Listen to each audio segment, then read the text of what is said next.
वालेकुम। मैं हूं आपकी सिस्टर आयशा। इस्तकबाल करती हूं आपका हमारे यूट्यूब चैनल उर्दू ज़बान में। आज हम पढ़ेंगे 10th क्लास का सबक नंबर 6, जिसका जो सबक का नाम है पानी की आलूदगी। तो सबसे पहले आप ये समझ लीजिए कि आलूदगी जो है एक तरह का पॉल्यूशन है। और पॉल्यूशन अगर हम बात करें तो ये बहुत सारी किस्में होती हैं पॉल्यूशन की। पानी की आलूदगी, हवा की आलूदगी और खाने पीने की चीज़ों को जब हम खुला रख देते हैं तो उसमें जो है आलूदगी पैदा हो जाती है। तो उसी का मायना जो है वो ये है कि आलूदा चीज़ होती है जिसमें गंदगी जमा हो जाए या मैलापन हो जाए, तो उसे हम आलूदा कहते हैं। आगे देखें, हवा, पानी और ग़िज़ा हमारी सेहत के लिए और ज़िंदगी के लिए ज़रूरी है। बेएहतियाती और बेकायदगी से इन चीज़ों में ख़राबी पैदा हो जाती है, यानी कि बिना किसी तौर तरीके से, बिना किसी कायदे के और बिना किसी परवाह के, यानी लापरवाही दिखाने से इन चीज़ों में जो है ख़राबी पैदा हो जाती है। आगे देखें, खाने की चीज़ें अगर खुली छोड़ दी जाएं तो मक्खियाँ, गर्द और बीमारियां फैलाने वाले जुरासीम उनको आलूदा कर देते हैं। यानी जब हम किसी भी खाने की चीज़ को अगर खुला छोड़ दें तो वो खाने के काबिल नहीं रहती। क्यों? क्योंकि उसमें गर्द और गुबार जो है उसमें धूल मिट्टी चिपक जाती है। दूसरा, उसमें जो है जुरासीम पैदा हो जाते हैं और खुला रखने पर आपको यकीन नहीं रहता कि ये चीज़ खाने के काबिल है या नहीं। तो आगे देखें, गर्द और गुबार, कारखानों से निकलने वाला धुआं और महल के गैसें हवाओं में आलूदगी जो है पैदा कर देती हैं। यानी कि ये तो हो गई खाने पीने की बात। और अगर हम हवा की बात करें तो हवा जो है जहरीली गैसें जब फैक्ट्रियों से निकलती हैं वो हवा को, फ़िज़ा को जो है आलूदा कर देती हैं। ठीक, आगे देखें, अब हम देखते हैं कि हमारे पीने के पानी के ज़ख़ीरे किस तरह आलूदा होते जा रहे हैं। जैसे बावलियों, तालाबों और नहरों के पानी में कपड़े धोए जाते हैं। यानी अब आप देखें, अगर हम विलेज की बात करें तो वहाँ देखेंगे आप, जितना भी जो काम है घर का, वो कितना सारा काम जो है तालाबों के पास होता है। जहाँ पानी मौजूद हो सब काम जो है वहीं होता है, जिससे पानी जो है आलूदा हो जाता है, पानी जो है गंदा हो जाता है। आप देखें, कपड़े भी वहीं धुलते हैं और मवेशियाँ जो हैं वो भी वहीं नहाते हैं। देखें, इन्होंने लिखा हुआ है मवेशियों को नहलाया जाता है। इंसान खुद भी वहीं नहाते हैं, इंसान भी वहीं नहाते हैं। इसी तरह इंसानों और जानवरों की सारी गंदगी बावलियों और तालाबों में दाखिल हो जाती है और पानी आलूदा हो जाता है, यानी पानी जो है गंदा हो जाता है। नालियों की गंदगी और कूड़ा करकट, आगे देखें, कूड़ा करकट भी जो है बीमारियों का सबब बनता है। कारखानों से निकलने वाला मैल कुचल, कीड़े और कीड़े मार दवाइयों का छिड़काव जितना भी होता है वो पानी को आलूदा कर देता है। यहाँ में दिया गया है, कीड़े मारने वाली जो दवाइयाँ हैं उनका जो छिड़काव है जब पानी में होता है उससे पानी आलूदा हो जाता है और आलूदगी में जो है इजाफ़ा और ज़्यादा हो जाता है। इस किस्म की गंदगियाँ पानी में ऑक्सीजन की मिकदार को कम कर देती हैं, जिसकी वजह से मछलियाँ मर जाती हैं। अब देखें, जिस तरह हमें ऑक्सीजन की ज़रूरत होती है उसी तरह से मछलियों को पानी के अंदर भी कुछ चीज़ें ऐसी हैं जो उनके जीने के लिए ज़रूरी हैं। और जब वो चीज़ें कम हो जाती हैं, फॉर एग्ज़ाम्पल देखें, इन्होंने दिया है कि ऑक्सीजन की मिकदार कम होने से पानी में मछलियाँ मर जाती हैं। ठीक है, तो यही सबब है पानी की आलूदगी के फैलने का। आगे देखें, बारिश का पानी कुदरती तौर पर जो है साफ़ सुथरा और पीने के काबिल होता है। देखें, ये अल्लाह का बहुत बड़ा हम पर जो है करम होता है कि पीने का जो पानी है वो भले ही किसी भी तरह आलूदा हो जाए, लेकिन बारिश का जो पानी है कुदरती तौर पर वो साफ़ होता है और आप उसे पी सकते हैं। ठीक है, आगे देखें, जब वो ज़मीन पर बहता है तो नालों की शक्ल में बहता हुआ नदियों और तालाबों में जमा हो जाता है। देखें, ये अलग बात है कि जब पानी ज़मीन पर पड़ जाए तो वो गंदा हो जाता है। अगर आप किसी साफ़ बर्तन को रख दें और उसमें अगर आप पानी इकट्ठा करें तो वो पीने के काबिल होता है। और जब ये पानी ज़मीन पर इकट्ठा हो जाता है तो ये नालों की शक्ल ले लेता है और नालों की ही शक्ल में ये तालाबों में, बावलियों में इकट्ठा हो जाता है।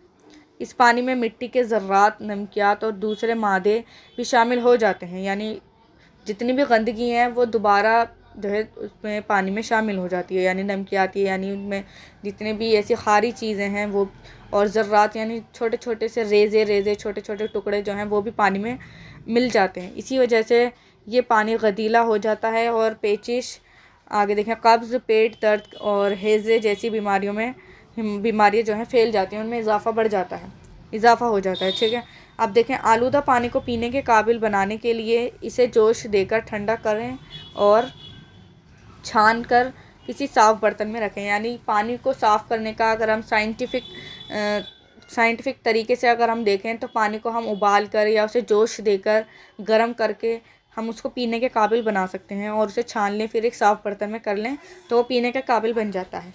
पानी को जोश देते वक्त 2 चुटकी पोटेशियम परमैंगनेट डालने से जुरासिम मर जाते हैं। अब देखें यहाँ हमें जो है कुछ और चीज़ें बताई गई हैं जिससे पानी साफ़ किया जा सकता है। गधीला पानी साफ़ करने के लिए इसमें फिटकरी के टुकड़े डालने के बाद कपड़े से छान लेना चाहिए। ठीक है, इस तरह मिट्टी के ज़र्रात की जो तय है, यानी जितने भी मिट्टी के ज़र्रे पानी में इकट्ठा हो जाते हैं उनकी एक तय जो है बैठ जाती है तय में, और पीने का जो पानी है वो साफ़ हो जाता है। ये भी ज़रूरी है कि पानी की नलों को गंदगी और नालियों से गंदगी से दूर लगाया जाए तो बेहतर होता है। ठीक, तो ये था हमारा सबक। अब आगे देखें, इसके कुछ अल्फाज मायने हमें दिए गए हैं। आलूदगी यानी कि मिलावट, गंदगी या मैलापन।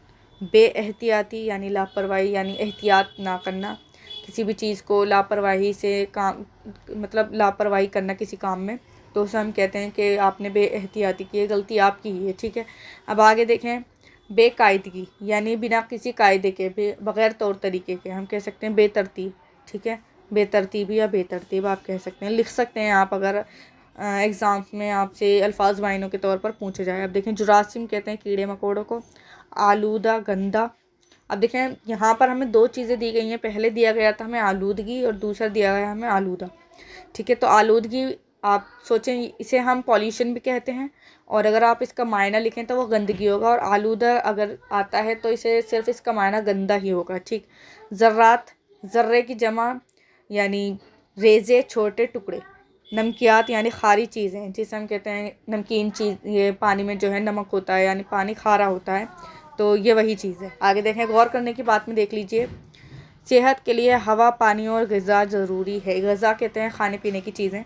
जानवरों और इंसानों के नहाने से बावलियों और तालाबों का पानी गंदा हो जाता है। बीमारियों को फैलने की एक वजह गंदे पानी का इस्तेमाल भी है, यानी बीमारियां जो हैं सबसे पहले पानी के गंदे होने से फैलती हैं। ठीक, इस बात को आप याद रखें। आलूदा पानी को पीने के लायक बनाने के लिए उसे खूब उबालना चाहिए। सोचें और बताएं। यहाँ हमें अल्फाज मायने दिए गए हैं, यहाँ हमें जो है सवाल और जवाब दिए गए हैं। तो पहले देखें, आलूदगी से क्या मुराद है। तो आलूदगी से मुराद है गंदगी, मिलावट या मैलापन। और आलूदगी जो है मुख्तसर तौर से 3 तरह की होती हैं, जिसे हम कहते हैं वाटर पोल्यूशन, एयर पोल्यूशन और एक नॉइस पोल्यूशन हम कहते हैं।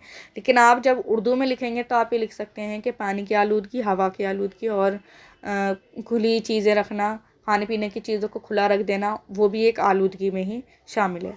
तो ये हो गया हमारा सवाल नंबर 1। अब दूसरा देखें, खाने पीने की चीज़ें किस तरह से आलूदा हो जाती हैं। खाने पीने की चीज़ों को खुला रखने से वो आलूदा हो जाती हैं। ठीक है जी। सवाल नंबर 3 देखें, पानी हासिल करने के कुदरती ज़रिए कौन कौन से हैं। तो देखें, पानी हासिल करने के कुदरती ज़रिए सबसे पहले तो बारिश है, यानी बारिश का जो पानी है वो कुदरती तौर पर पीने के काबिल होता है, साफ़ सुथरा होता है।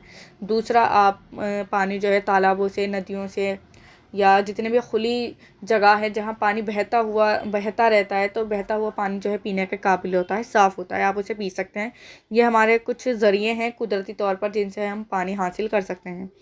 सवाल नंबर 4 देखें, पानी की आलूदगी किस तरह पैदा होती है।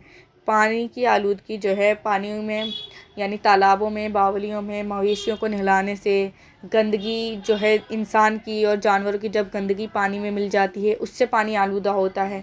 और फैक्ट्रियों से निकलने वाली गंदगी, कीड़े मकोड़े, जुरासिम जब पानी में दाखिल हो जाते हैं उनसे पानी आलूदा होता है। तो आप इसमें 3 बुलेट पॉइंट्स बनाकर आप लिख सकते हैं अपने जवाब में। सवाल नंबर 5 देखें, शहरों की गंदगी किस तरह दरियाओं में शामिल हो जाती है। तो देखें, शहरों की गंदगी किस तरह से दाखिल होती है। आपने देखा होगा बड़ी बड़ी फैक्ट्रियों में से जब गंदा पानी निकलता है और धुआं निकलता है, तो धुआं जो है वो फ़िज़ा को आलूदा करता है, और जो गंदा पानी निकलता है, कीचड़ होती है, उनका कूड़ा करकट होता है, कीड़े मकोड़े जितने भी हैं, वो सब पानी में जब शामिल हो जाते हैं वो पानी को आलूदा करने का काम करते हैं। ठीक, और जिसका सबसे बड़ा जो इफ़ेक्ट पड़ता है वो मछलियों पर पड़ता है, उससे मछलियाँ मर जाती हैं। ठीक है जी। अब सवाल नंबर 6 देखें, आलूदा पानी को पीने के काबिल कैसे बनाया जाता है। तो हमने लास्ट लाइन में यही पढ़ा था कि आलूदा पानी को पीने के काबिल बनाने के लिए उसे जोश देना चाहिए, उसमें पोटेशियम परमैंगनेट डाल दें अगर 2 चुटकी, तो उसमें जुरासिम मर जाते हैं, और अगर थोड़ी सी फिटकरी डाल दी जाए तो उससे पानी साफ़ हो जाता है। ठीक है जी। तो ये हो गए हमारे सवाल जवाब। सोचें और बताएं। ये कंप्लीट है हमारा। अब आगे देखें, नीचे लिखे हुए लफ्ज़ों से जुमले बनाइए। यानी अब हमें यहाँ पर कुछ लफ्ज़ दिए गए हैं और इनमें से हमें जुमले बनाने हैं। तो सबसे पहले सेहत देख लीजिए। अच्छी सेहत हर इंसान की ख्वाहिश होती है, बना सकते हैं। आलूदगी, पानी की आलूदगी से बचने के लिए हमें तालाबों को और बावलियों को साफ़ रखना चाहिए। गर्दो गुबार, गर्दो गुबार अगर किसी जगह गर्द है, या आप ऐसे बना सकते हैं कि किसी भी खाने पीने की चीज़ों को खुला रखने से उन पर गर्द और गुबार जम जाती है। जुरासिम, कीड़े मकोड़े जुरासिम पानी में शामिल होते हैं जिससे पानी आलूदा हो जाता है। दरिया, दरिया में मवेशियों को या इंसान अगर नहाते हैं तो उससे दरिया का पानी भी गंदा हो जाता है। तो आप इसका बना सकते हैं। कुदरती, बारिश का पानी कुदरती तौर पर साफ़ होता है। आप इसका जुमला ये बना सकते हैं। तालाब, तालाबों में मवेशियों के नहाने से तालाब का पानी आलूदा हो जाता है। अब आगे देखें। सोचें नहीं जी, देखें नीचे लिखे हुए लफ्ज़ों के मदद से खाली जगहों को भरिए। यानी यहाँ पे हमें फिल इन द ब्लैंक्स दिए गए हैं। तो सबसे पहले देखें, तालाबों का पानी जानवरों के नहाने से आलूदा हो जाता है। तो ये हो गया हमारा फर्स्ट पॉइंट। अब देखें, सेहत के लिए साफ़ पानी ज़रूरी है। दूसरा पानी हो गया। तीसरा देखें, बारिश का पानी कुदरती तौर पर साफ़ होता है। तीसरा बारिश। जुरासिम, मक्खियाँ जुरासिम फैलाती हैं। यानी हमारे जो 4 पॉइंट्स हमें दिए गए हैं, हमने लफ्ज़ों को इसमें भर दिया है। अब आगे देखें, नीचे लिखे हुए लफ्ज़ों से वाहिद के जमा और जमा के वाहिद बनाएं। यानी वाहिद का मायना होता है अकेला और जमा का मायना बहुत सारे, जिसे हम सिंगुलर और प्लूरल कहते हैं। तो देखें, इकसाम जो है ये जमा है और अगर हम इसका वाहिद बनाएंगे तो ये बन जाएगा किस्म। ठीक है, कुछ इस तरह से इसकी शक्ल होगी। ज़र्रात, अगर हम इसका वाहिद बनाएं तो वो हो जाएगा, यहाँ लिख देती हूँ मैं, ज़र्रा। ठीक है, ठीक, ज़र्रा। इस तरह से ख़राबी का हो जाएगा, आप लिख सकते हैं ख़राब लिख सकते हैं, और अगर आप चाहें तो ख़राबी, ख़राबियाँ लिख सकते हैं या इसके आगे लगा दें, या ख़राब लिख सकते हैं। आप इसका वाहिद समझ के इसको आप जमा बना दें या जमा समझ कर वाहिद बना दें। ज़ख़ीरा का हो जाएगा ज़ख़ीरे, यानी ज़ख़ीर इतना ही रहेगा। हाँ हटाकर आपको ये लगानी है बड़ी वाली, ये आपका कंप्लीट हो जाएगा। अब आगे देखें, अमली काम हमें दिया गया है। पानी की आलूदगी पर एक नोट लिखिए। तो देखें, सबसे इम्पॉर्टेंट पार्ट यही है इस सबक का, जो आपके एग्ज़ाम में पूछा जा सकता है। मज़मून आपको ये लिखने के लिए आ सकता है। तो इसमें आपको जो है ऑप्शंस दिए जाते हैं। उसमें एक ऑप्शन में आपको आलूदगी भी दिया जाता है। पानी की आलूदगी है वो सिर्फ आलूदगी के नाम से दे सकते हैं। तो आप इस पर अपना एक मुख्तसर नोट जो है लिख कर तैयार कर लें या उसको आप याद कर लें, तो यह आपके लिए बहुत अच्छा रहेगा एग्ज़ाम्स के लिए। यहाँ हमारे सबक का जो है लास्ट हो जाता है, एंड है ये। तो उम्मीद करती हूँ आपको सबक समझ में आया हो। अल्लाह हाफ़िज़, अस्सलाम वालेकुम।